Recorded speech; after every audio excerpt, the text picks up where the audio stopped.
Miles, you've been with Governor Wallace's national campaign organization for nearly 6 years now. How would you describe what it is like to work for a man like George Wallace? Well, I think the first description that I could give to it, Bob, would be it's exciting. It's always something different. And then it didn't take me very long to find out that I was working for a sincere and honest person, and certainly a sincere person, and whatever he did or whatever things that he did, it was sincere on his part. Maybe some people might have thought they were right or they were wrong, but there was never any doubt in my mind that the governor himself felt that they were sincere, and then this is what the people wanted, and they had shown that this is what they wanted through vote and so forth. I find him to be a stern man. I find him to be a typical executive, a person that certainly knows how to run something and how to hand out orders, but I found him to be an extremely fair person. As long as you give him a full day's work, and certainly in your efforts you indicate that you're sincere in what you're trying to do, and if you're qualified, he looks for qualifications, he looks for performance. If you've got those things and you're sincere about your efforts and whatnot, you'll find he's an extremely fair person.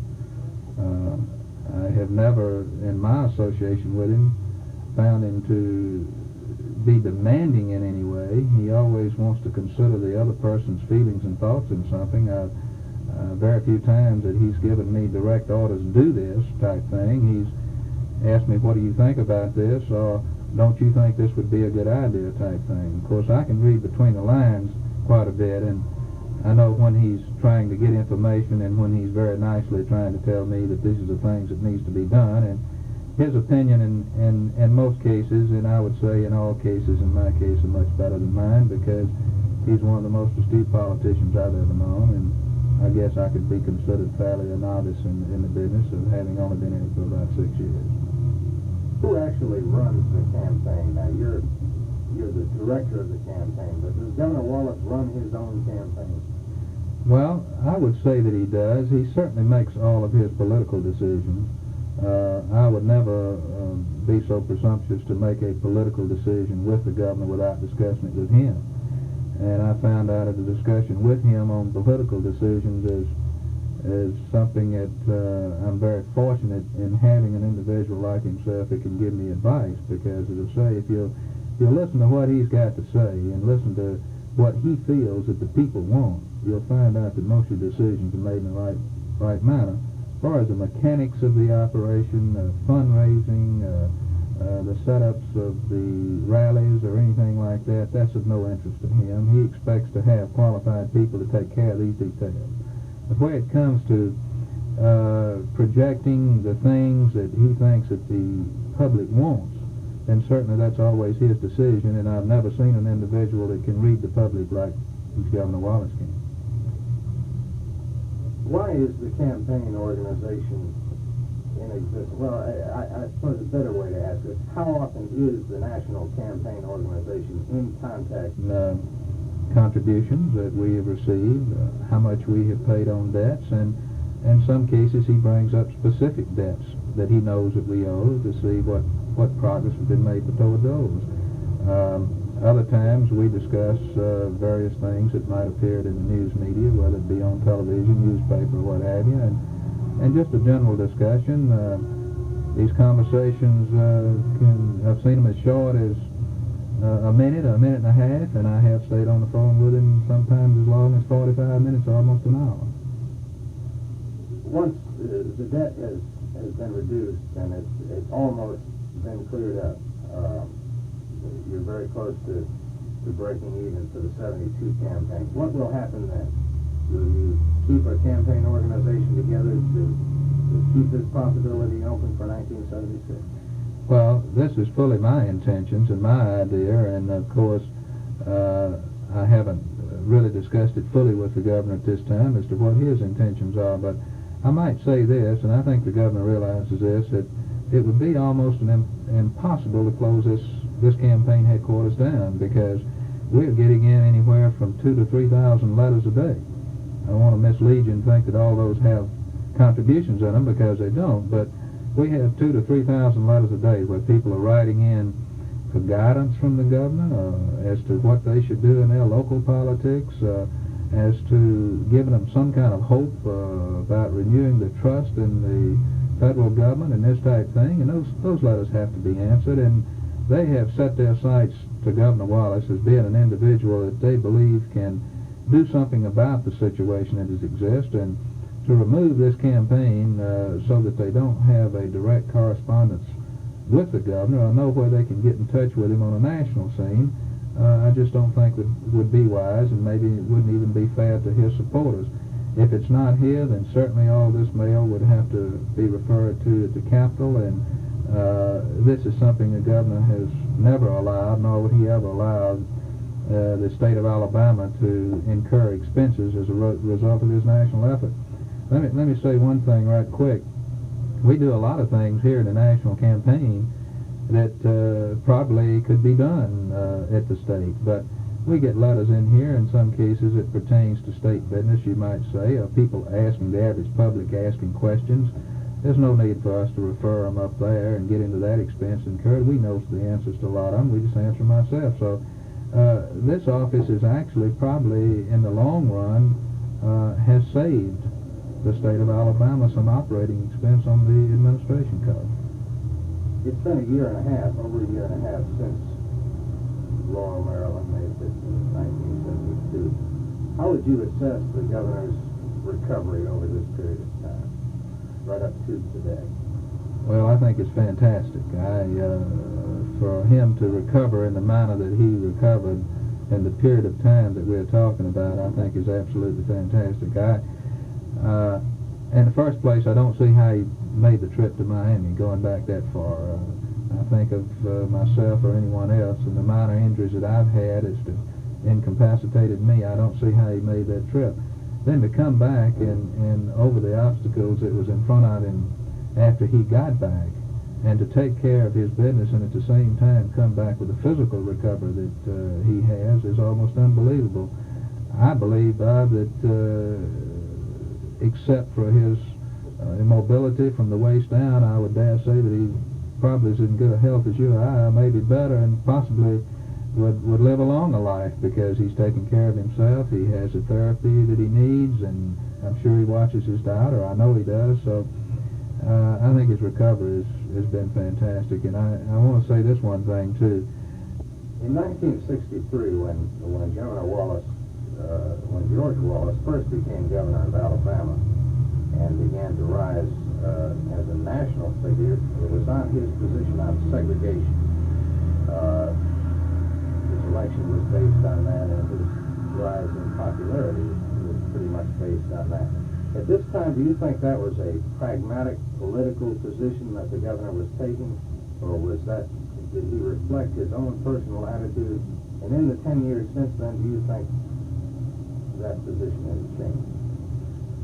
Well, I don't, as I said earlier, I think he's always been a very sincere person, and I think that the position that he took in that particular instance was what he thought was best for the majority of the people of the state of Alabama. He's always been a majority type person. If the majority of the people want something, then he thinks that that's the democratic way of saying that's what it should be. And I don't think there's any doubt about it to indicate that the majority of the people at that time were for his actions. This was reflected in the polls. That majority has dwindled considerably to probably, at this point, I don't know which way the majority would go. I think a poll would have to show that. But certainly I find the governor to still retain this sincerity in his philosophy, but yes, I'll say he's changed. I'll say he's changed about a lot of things. I've changed, you've changed, we've all changed about a lot of things, and these changes come about as a result of our surroundings, of what particular environment we're now in. I find the governor now to be a much more compassionate individual than the governor that I met 5 or 6 years ago. He notices things now maybe that he didn't notice before. But I've also, in any actions that I've been connected with him in, found him to do things for people regardless of their race, creed, or color. That never, in our conversation, ever came up. It was a matter of what was best for the majority of the people. And the governor got shot like about 3 weeks before the actual voting in California. Go ahead. I'm not going to ask you that. I'm just curious. Okay. I'm going to put 2 questions in here. You were not part of Governor Wallace's first administration, yet you must have been an observer of it. How does this administration compare with his 1963 administration? Is this one a younger, more energetic, more streamlined and modern one, or are the two about the same? well, Bob, I've got to admit it. I'm not that familiar with the 63 administration. Also, I've got to further admit that I wasn't that interested in 1963. I had other things in my interest, primarily in the aviation field, and I didn't pay that much attention to the administration.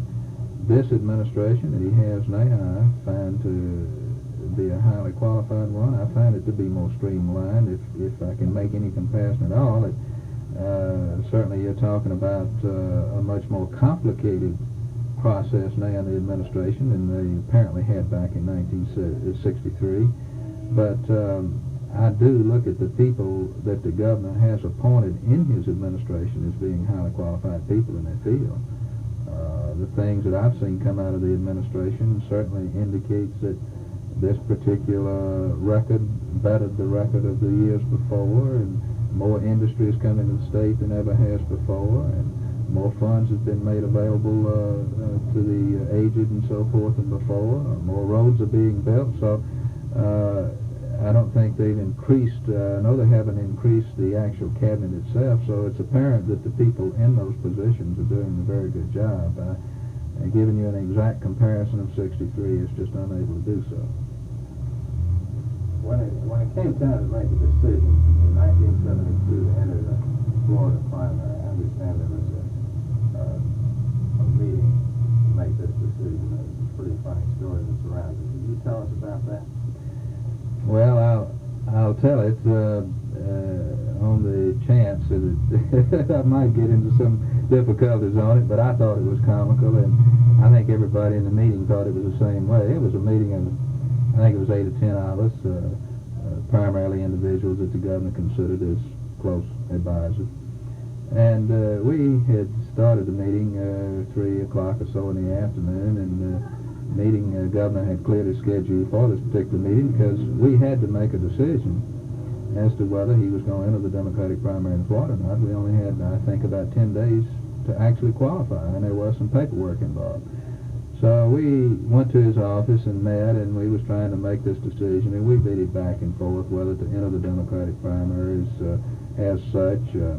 I think the governor basically had made up his mind, but certainly he wanted the opinion of all those involved, and we had worked mighty hard in the independent effort, the American Party, and we'd done a lot of ballot position work and investigation and so forth. So anyway, we batted it back and forth and back and forth and back and forth. Of course, I kept on coming up with the thing of I think our decision is going to be based on how much money we can raise, because if we're running in Florida, whether we're going to run in California, just where. But we got around, I'd always not let them get away from the subject of financing.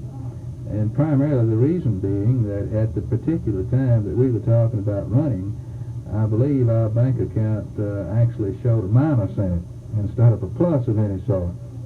A minus to the tune of maybe $300, $400, which was no problem because the fund was there to be put in. But at that time, I think that was the case, and I was a little bit disturbed about it.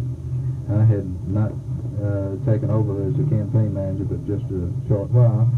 So we kept talking and talking, and finally the governor got a call from Cornelia that she thought it was time he'd come on home. It was about 5:30 or 5:45. He told her he was having a meeting, be home a little later. So she called back a couple of times again about this, and he still stayed there. So next thing we knew, the door opened and Cornelia walked in, and she says, she looked around at everybody, and we all had pretty serious faces on us, and she says, what is so important? The meeting's been going on for 4 or 5 hours trying to decide whether to enter the primary or not, and just what's keeping you people here this long, you know? So the governor spoke up and says, well, be frank with you, it's finances, it's money. And she said, well, money about the campaign? Said, yes. And she said, well, I might can help. I know some people and whatnot. I'm sure that they would probably donate. How much money would it take at this point that we could come up with that y'all could make up your mind and you could come on home to dinner? And he looked around as you never know what's fixing to come out of the governor, and with his dry wit, he looked around, looked at me and looked at others, and he said, well, right now I believe about $465 would take care. And that was the truth of the thing, too. I think $465 would have put us back in the black anyway, so that we could have started out. But at any rate, it worked out, and I tell you, the people have been so nice, not only in Alabama but all over the country, to provide the funds that we needed. And had it not been for the unfortunate happening in Laurel, I think we would have come out okay financially. And even though we didn't, and we ended up in debt for $400 and some odd thousand, I'm happy to tell you that by now, or when this broadcast I'm sure is aired, we should be completely out of debt.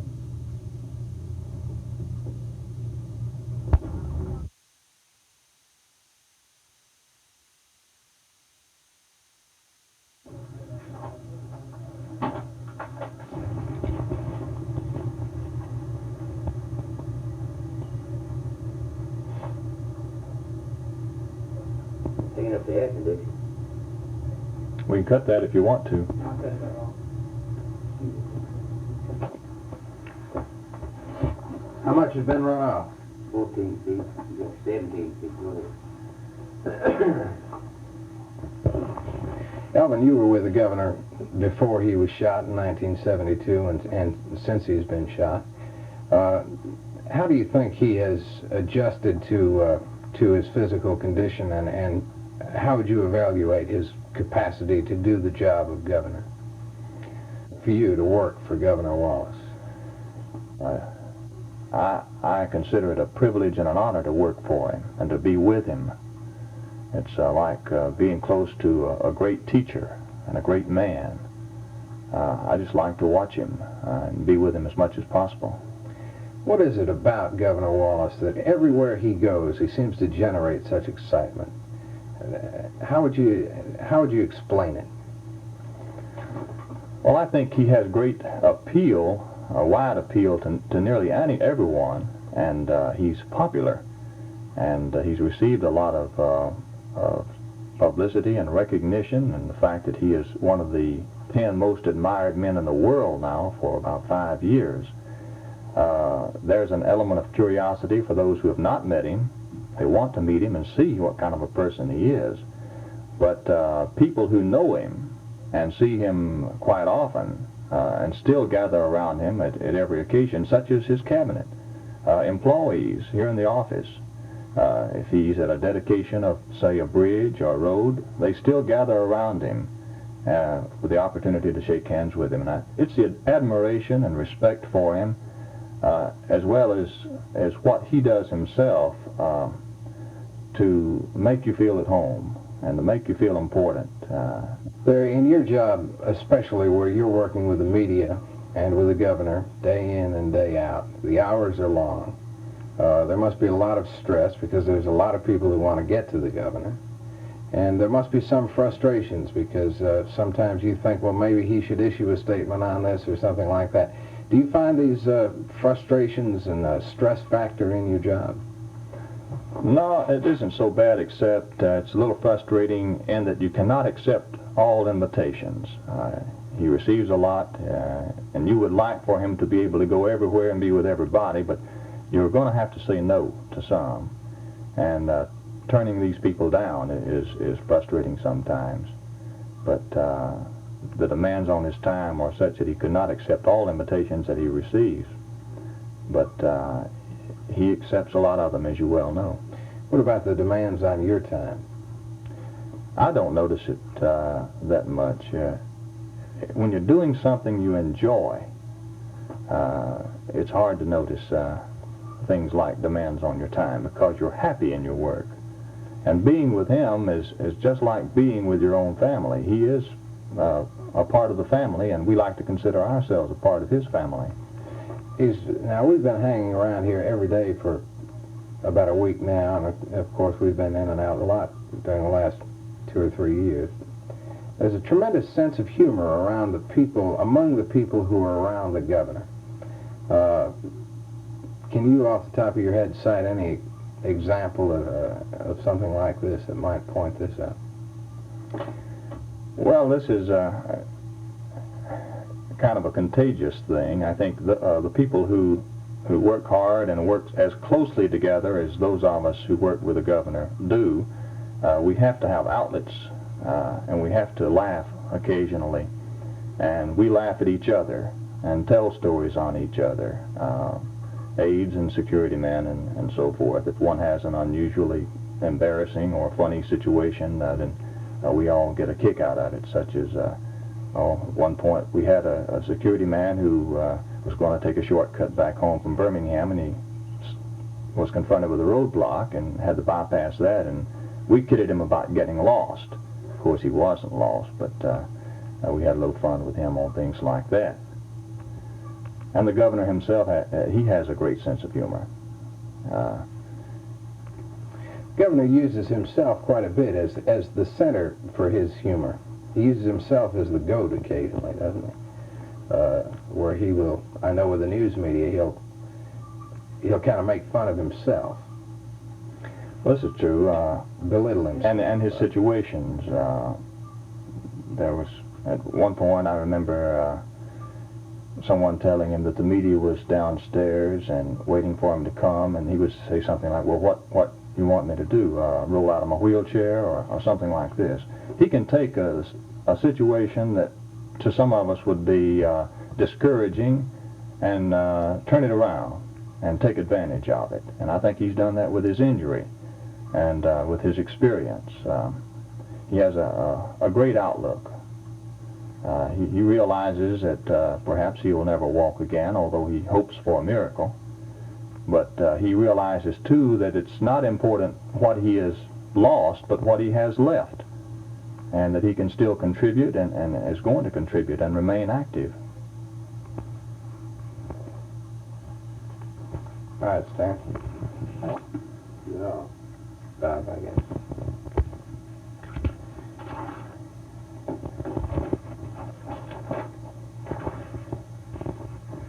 Bobby, you've been with the governor for over 5 years in several capacities, in the campaign and in the office of the governor.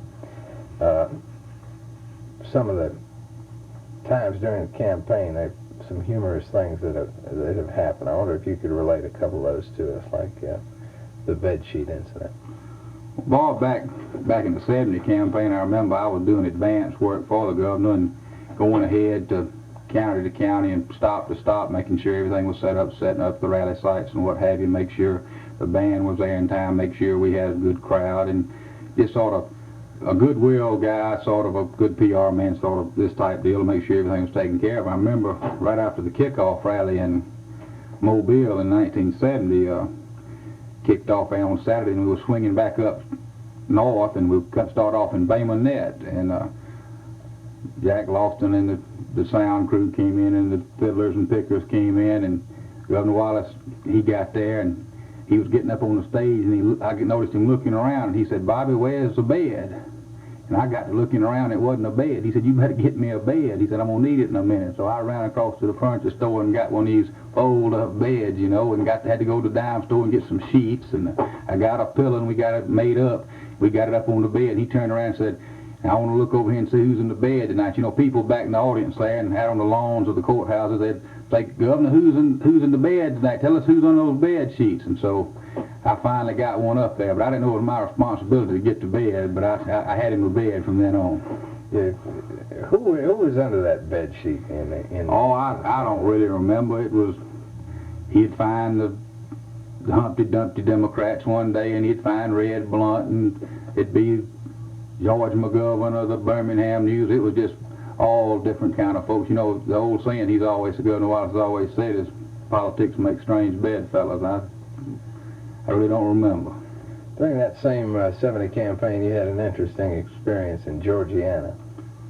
Well, I don't know how you heard about that, Bob, but I remember I was doing a little sort of pre-campaign work, traveling some of the counties, and stopped by a friend that I was down in Georgiana, a good friend of the governor's, long-time supporter, and he had him a new funeral home, and he said, I want to show you around. He showed me the chapel, and I said, well, it's real nice. He said, come on back in the back. I got some new stuff, so I want to show you. I said, you know, really not caring about going back there. I said, well, okay. I went back there and told him how nice it looked, how nice the caskets were and everything, and he said, I've got them dressed out real nice. Don't you notice anything different about any of them? And I said, no, they look real nice. And he said, look at them close. And I looked at one of them, and he had his hands crossed, and he had a nice clean suit on, and his tie was real nice. And he said, Bobby, you don't notice anything different? I said, no. He said, look at that on his lapel. And there, I looked over, and he had a Wallace for Governor button on his lapel. Let it run out. We'll let it run out.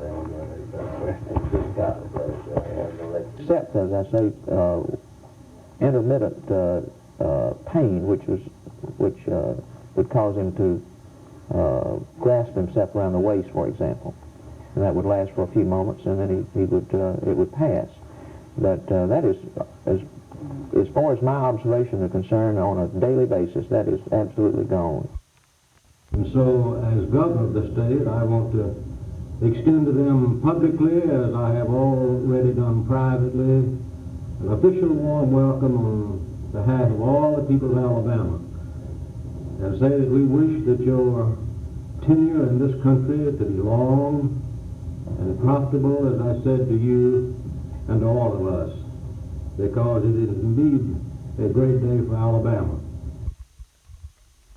Very much for what you are going to do. I think one of the things that the people of Alabama and perhaps of the nation don't realize is that in the midst of all the pressure of a political campaign and of running a complicated state organization, there's a tremendous amount of humor, both your own personal humor and the people around you, and it could be the tensest of all situations, yet there can be a humorous statement or a funny little thing to happen. I wonder if you could relate to us a couple stories. There've been so many humorous things. I hardly knew what to say, but that happened. I remember when I have one final question, and that is another difficult question, but do you still eat ketchup on most of your food? Well, I don't eat as much as I used to because my appetite's not as good, because I cannot take the exercise that I used to take. I either have to lie or sit all the time, but I do eat ketchup yet, yes. I think one of the things that the people of Alabama and perhaps of the nation don't realize is that in the midst of all the pressure of a political campaign and of running a complicated state organization, there's a tremendous amount of humor, both your own personal humor and the people around you. And it could be the tensest of all situations, yet there can be a humorous statement or a funny little thing to happen. I wonder if you could relate to us a couple stories. There've been so many humorous things that have happened since I've been governor. You see in it. Wasn't worried about losing my dignity and cool. And I was on one of these programs one night about 2,000 miles away from Alabama. And I remember that these questioners were telling me how to solve problems in Alabama. And I asked the question of them, have you ever been to Alabama? And they all said no. I've told this several times, and if I'm repeating it, I hope you don't mind listening again, because it actually happened.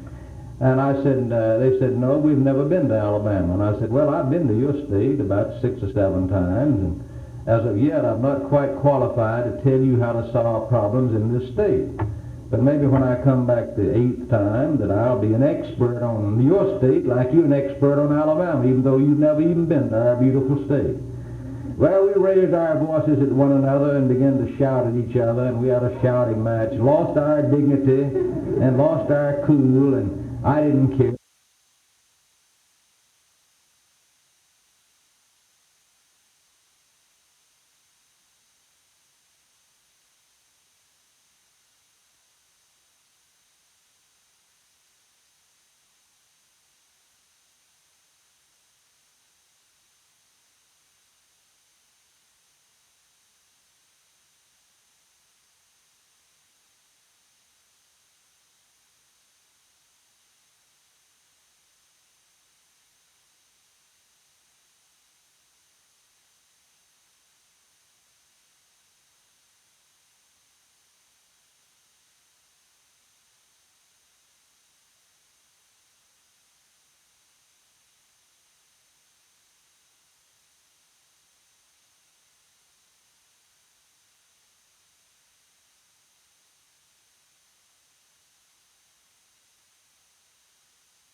that happened.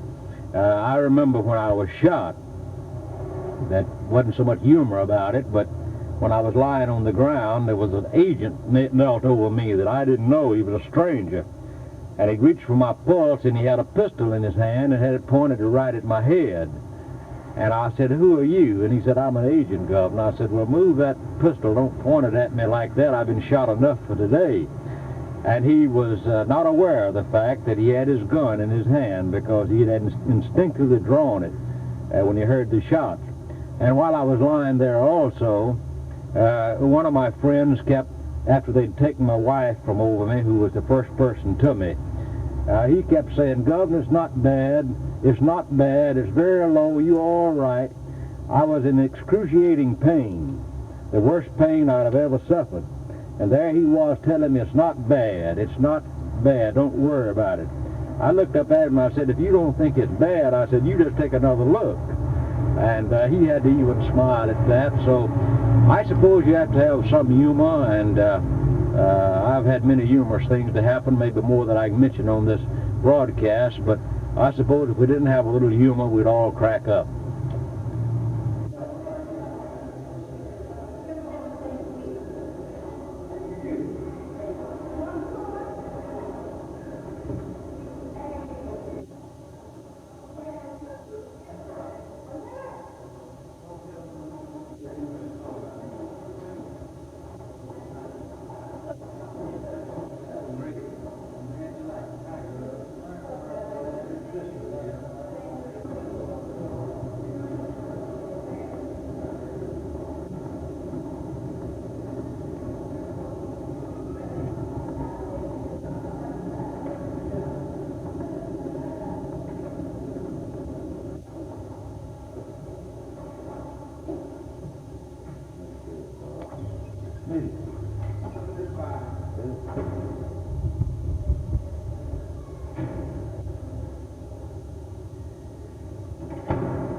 Well, of course, the national press calls it charisma. I like to think of it as magnetism, as a personality or something of that nature. He has the ability to size up an individual or a crowd, group of people, whatever size it is, and to get in concert with what they're thinking.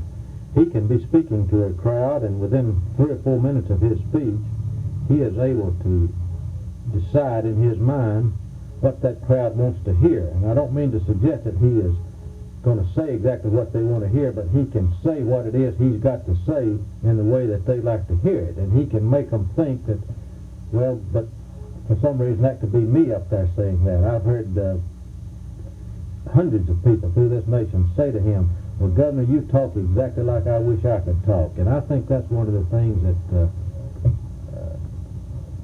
makes the governor so popular around the country, the fact that people associate themselves with him. He's not what you would call a polished speaker in the terms of a debating society and something, and yet I think he's the finest political speaker in America because he gets his points across and people listen to him. I think it's just a matter of the fact that he knows people and he knows how to get to them. Not only does the people react to him, but he reacts to people. I've seen him in situations where, well, I remember one night going into Austin, Texas at midnight. Everybody just dead tired, including him, very, very tired. And there was a crowd of some 200 people there at midnight to meet the plane, and he immediately revived and became awake, and this happens to him not only in a crowd situation, or I say used to happen to him, because and I'm sure it does now too, probably, but he used to have the same type of effect one-on-one with people. He would react to a person, and he, as you pointed out, is a center of interest. And this is not confined to his supporters nor his friends, but he is a center of interest to people who don't necessarily agree with him. I've seen this happen many times, that people who are even opposed to him react in this manner, that there's something about the man that is fascinating to people, and he has that magnetism, and particularly with crowds, but also in individual situations and small groups as well. Let me tell you. No, it doesn't depress me. Naturally, I'm a human being like everybody else is, and sometimes I think, why did this happen to me? When I was so healthy one moment, and the next moment I was lying on the ground, almost near death. But it happened.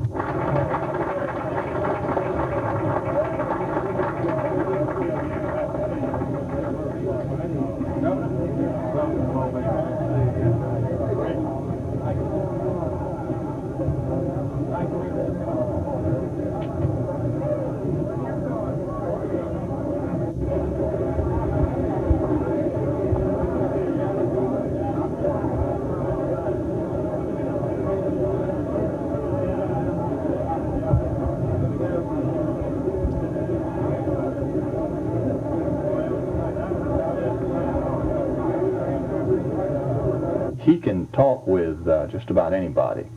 He was a dirt farmer. He worked hard for a living. He was a truck driver. He was a poor man. He worked for what he accomplished, and many people like to see themselves in George Wallace as a man who could take advantage of bad situations and turn them into good ones.